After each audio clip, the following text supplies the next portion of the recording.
Hi hello வணக்கம். இப்போ நம்ம என்ன பண்ண போறோம்னா பொன்னாங்கண்ணியே சிறுபருப்பும் போட்டு கூட்டு பண்ண போறோம். எப்படி பண்ணலாம் பார்க்கலாமா? இப்போ அடுப்பு பற்ற வச்சு பருப்பு நல்லா வாஷ் பண்ணி வச்சுக்கலாம். 1 டம்ளர் தண்ணி விட்டு பருப்பு கூடயே ஒரு பெரிய தக்காளி போட்டுக்கலாம். இப்போ நம்ம என்ன பண்ண போறோம்னா பருப்பு அவியதுக்குள்ள நம்ம தேங்காய் ஜீரகம் வெங்காயம் அரைச்சிக்கலாம். ஒரு சின்ன முடி தேங்காய், ஒரு 3 பச்சை மிளகாய், ஒரு 3 துண்டு வெள்ளைப்பூடு, ஒரு 10 சின்ன வெங்காயம், கொஞ்சமாக ஜீரகம். இதை நல்லா கொரகொரப்பாக அரைச்சிக்கலாம். இப்போ இந்த அளவுக்கு தேங்காவை அரைச்சி எடுத்துகிட்டு வந்துட்டோம். இப்போ பருப்பை கொதிச்ச உடனே மஞ்சப்பொடி போட்டுக்கலாம். இப்போ கீரையை அப்படியே அள்ளி வச்சுக்கலாம். அந்த பருப்பு மேலே ஒரு கெட்டு கீரை நல்லா நான் க்ளீன் பண்ணி வச்சுருக்கேன். அதை அப்படியே அள்ளி பருப்பு மேலே வைக்கலாம். இப்போ இந்த அளவுக்கு நல்ல கீரை வெந்திருக்கு.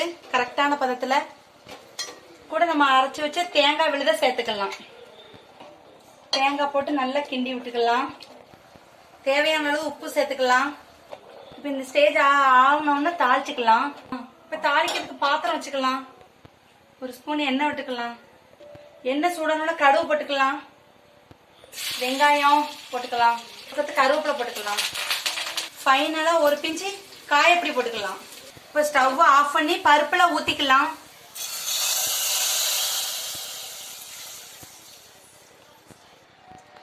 இப்போ சூடான சாதம்